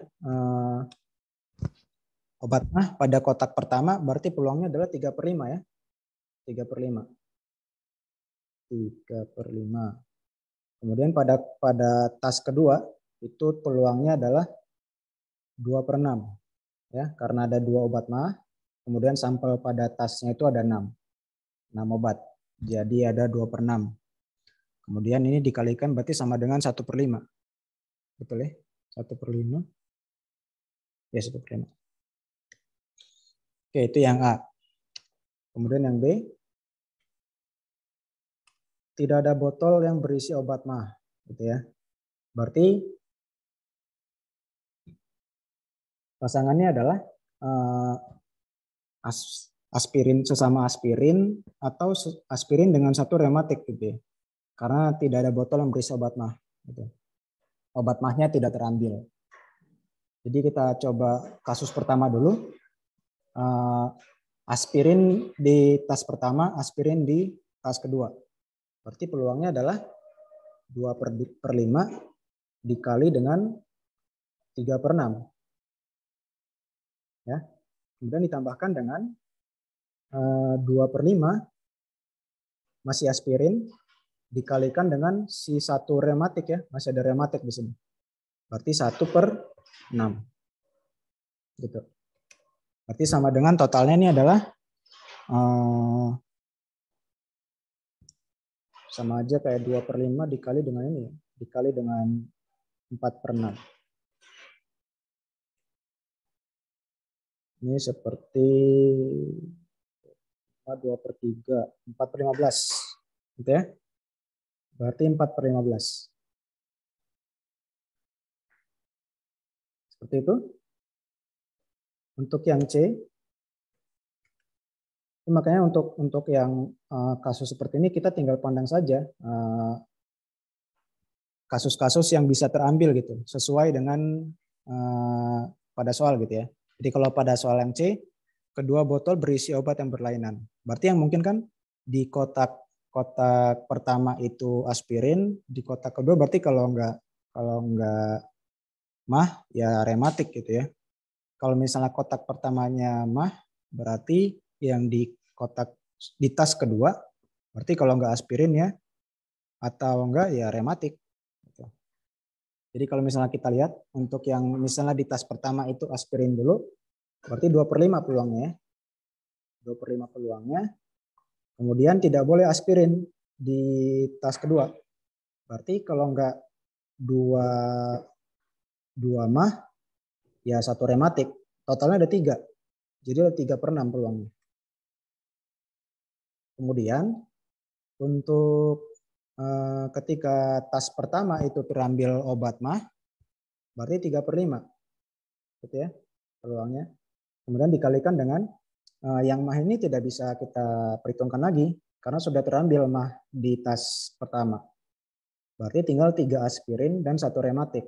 Totalnya adalah 4 ya, 4/6. Jadi ini sama dengan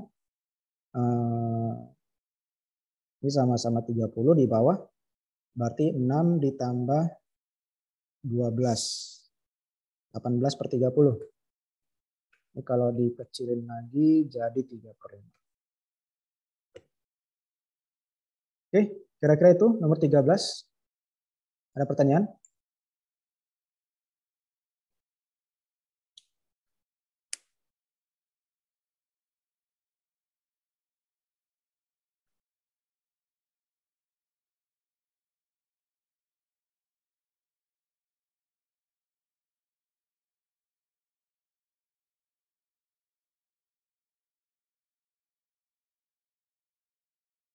Oke ya. Belum ada ya. Oke. Jadi kalau gitu ya sudah beres kalau gitu ya.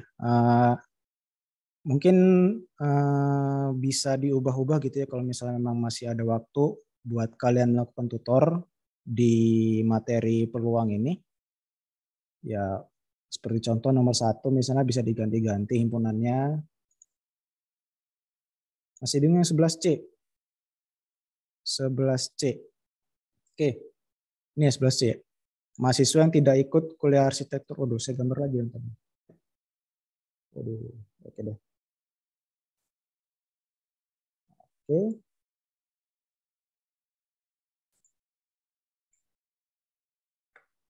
Kita coba gambar lagi dari awal ya berarti ya, supaya bisa ini mungkin. Oke. Saya gambarkan 8 mahasiswa ini mungkin M, A, sama B. Ya. Tadi kalau nggak salah di sini 10. Kemudian di luar ada 8.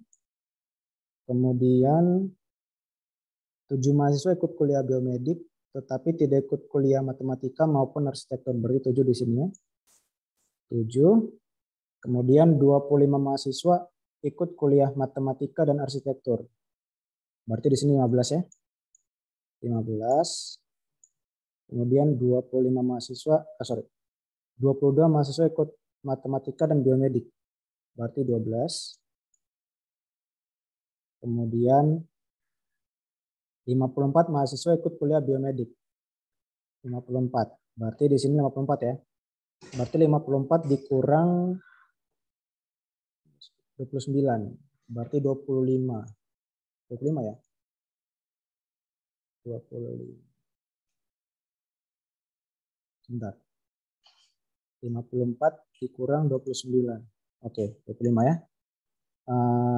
Matematika 42 berarti 27 ditambah 10 37 kurang 42 berarti 5. Kemudian yang arsitektur 68. 15 tambah 25 40 tambah 10 50 kurang 68 18. Oke. Yang C, mahasiswa yang tidak ikut kuliah arsitektur. Berarti kan yang arsitektur ini kan? Arsitektur yang ini. Tetapi yang tidak ikut kuliah arsitektur, saya gambarkan ya yang berwarna merah berarti, yang di luar warna kuning. Nah, kira-kira seperti ini ya. Yang di luar warna kuning. Ya 5, 12, 7, 8 masuk gitu ya. Tetapi apa dia bilang? Yang justru ikut kuliah, yang mengikuti kuliah matematika dan biomedik. Matematika dan biomedik. Oke. Salah saya. Oke, saya salah. Dan biomedik ya, berarti yang ini ya. Oke, soalnya tadi saya kalau nggak salah milihnya yang ini ya. Yang semua nih ya, gabungan. Nah, ini misalnya ya, kalau warna ungu ini atau. Jadi, namun mengikuti kuliah matematika atau biomedik. Nah, baru warna ungu. Namun ketika kuliah matematika dan biomedik, berarti saya ambil yang warna hijau. Gitu ya. Karena kalau kuliah matematika dan biomedik itu yang ini kan, irisan antara matematika dan biomedik. Yang sebenarnya kalau misalnya secara keseluruhan, itu berarti yang warna oranye ini ya. Tetapi 10 ini kan merupakan bagiannya arsitektur. Sedangkan pada soal arsitektur diasingkan gitu ya, maksudnya tergantung sama soal gitu. Oke, jadi yang tadi seharusnya tadi saya jawab 24 ya, karena 5 tambah 7 12, 12 tambah 12 24. 24 berarti itu salah ya, berarti harusnya 12. 12 berarti peluangnya adalah 12 per 100 gitu ya. Disederhanakan jadi 3 per 25. Oke, mungkin ya yang saya sedikit revisi gitu ya. Dari Pendi mungkin gimana? Izin nanya Pak. Gimana Pendi? Itu kan apa suara saya kedengaran Pak? Ya, kedengeran. Ya, silakan. Itu kan katanya kan ada syaratnya Pak. Tidak kuliah arsitektur. Bukannya harusnya kayak 12 per 100 dikurang arsitektur itu Pak, 68. Berarti 100 dikurang 68, 12 per 32. 12 Itu masih per Pak. 32. Oh, sebentar. Iya. 32 ini datang dari mana? 32. Oh, maksud Anda ini 12 per 32 gitu ya?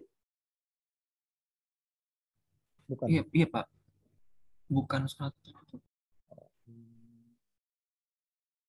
Kenapa 32? Karena di sini 68 arsitektur.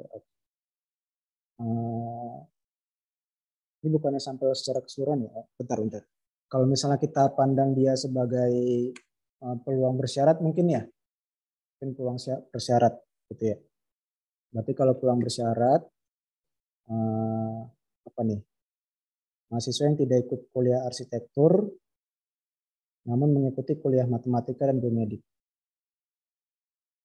Sudah tahu dia tidak ikut kuliah arsitektur gitu ya, tapi mengikuti kuliah matematika dan biomedik dengan kondisi bahwa dia sudah tahu bahwa si mahasiswa itu bukan merupakan tidak ikut kuliah arsitektur ya. Jadi kalau saya breakdown seperti ini ya, P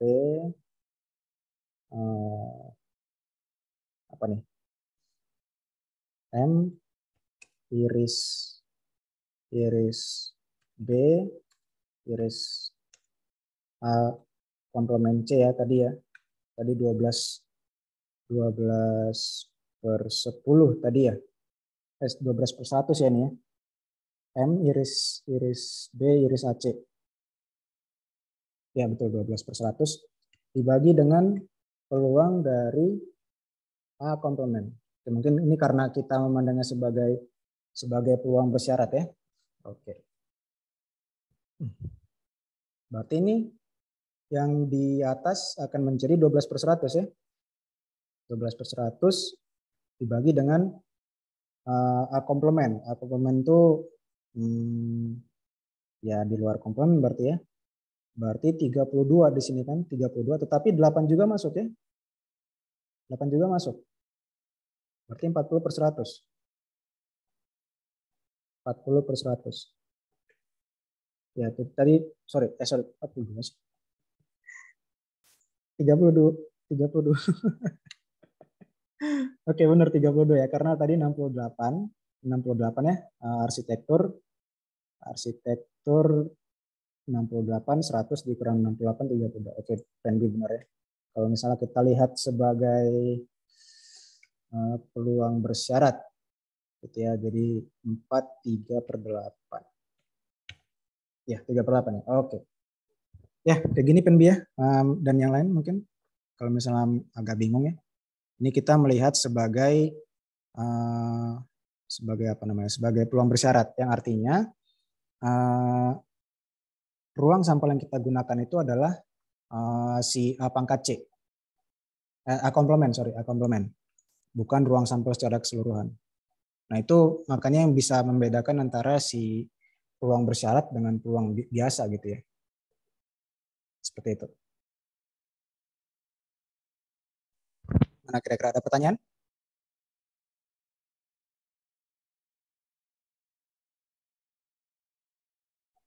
Oke, mungkin dari Pendi, terima kasih atas koreksiannya. 13/32, 3/8.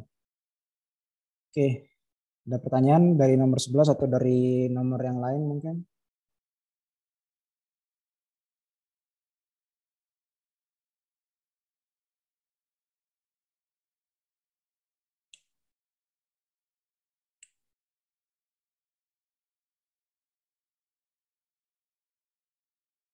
Oke ya, tidak ada. Oke. Sebentar. Berarti ini sudah selesai ya. Mungkin saya coba.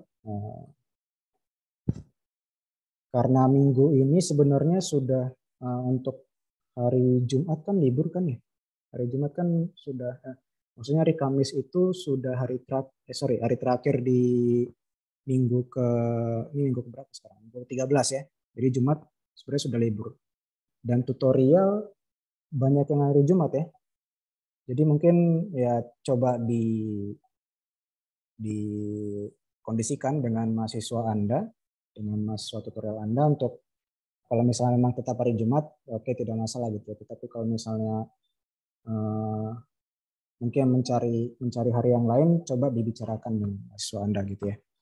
Untuk tutorial minggu ke-12, berarti minggu ini ya. Oke. Dan seperti yang tadi sudah saya bilang, untuk minggu setelah libur Lebaran itu bisa aja ada kemungkinan kalian melakukan 2 kali tutorial ya, karena tidak ada pemunduran jadwal kuliah, tidak ada pemunduran jadwal ujian. Jadi seperti libur Lebaran itu dihitung minggu ke-14 gitu ya. Jadi tidak ada pemunduran dan sepertinya memang pada saat minggu ke-14 itu Anda minggu ke-15 ya. Minggu setelah Lebaran itu bisa aja 2 kali melakukan tutorial.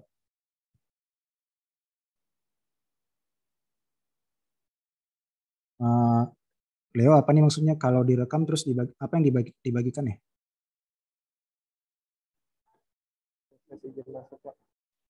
Sorry, nggak terlalu dengar saya.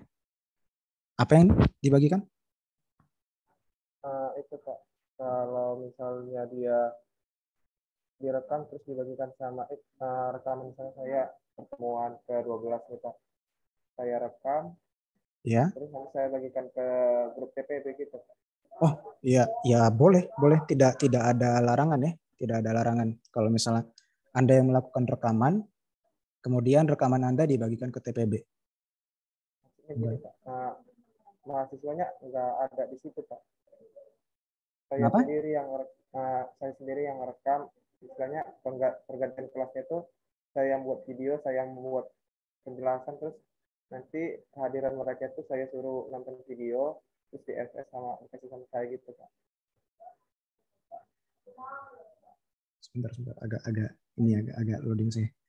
Jadi Anda melakukan rekam video, kemudian Iya. Dibagikan ke mahasiswa yang mungkin berhalangan gitu ya? Bukan Pak, kan ini kan buat pertemuannya tuh 2 kali gitu Pak. Saya mengantisipasinya itu malam hari saya buat video itu tersebut. Nah, Anda ada rencana nggak bisa melakukan 2 kali tutorial? Sepertinya gitu Pak, karena ada kepentingan. Enggak ada itu bentrok gitu Pak sama PPB gitu Pak. Saya bilang kan gimana kita buat kelas penggantinya, terus kata mereka itu kan saya kasih saran nih Pak, kalau kita lakukan 1 hari itu 2 pertemuan apakah boleh? mereka bilang gini Pak, terlalu panjang nanti Bang, terlalu lama katanya. Gimana Bang? Dibuat video, terus nanti Abang kirim videonya gitu.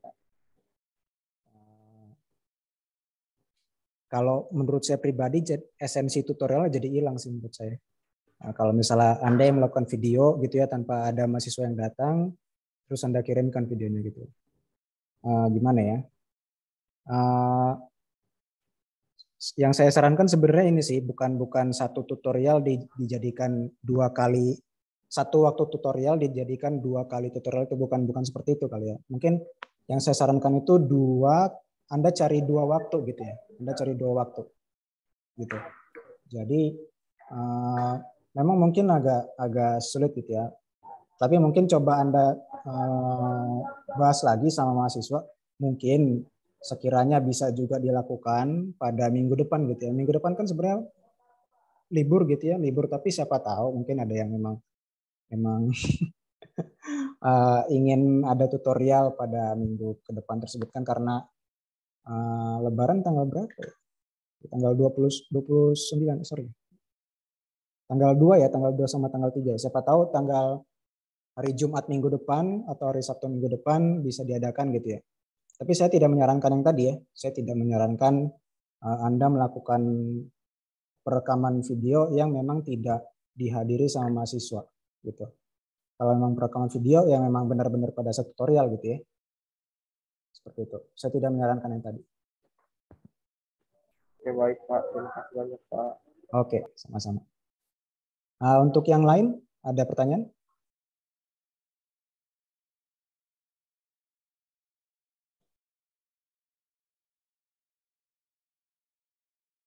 Oke, kalau tidak ada pertanyaan, saya rasa seperti itu.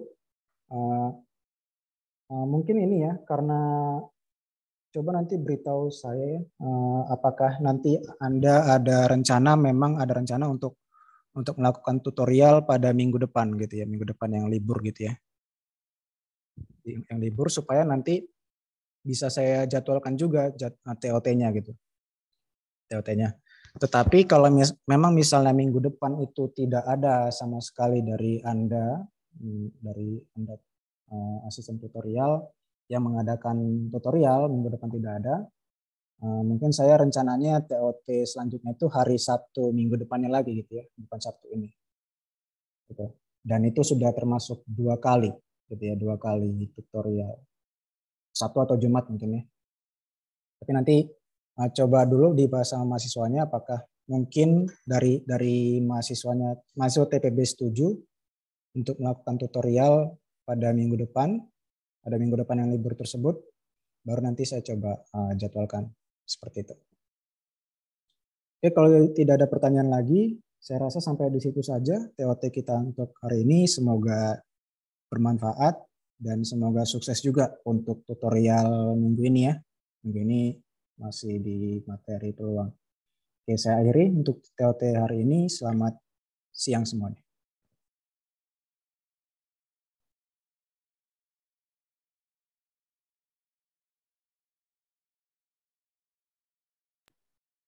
Ya Pak, terima kasih banyak Pak.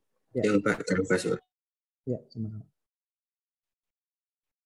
Izin ya Pak. Ya, silakan. Terima kasih Pak. Ya, sama-sama.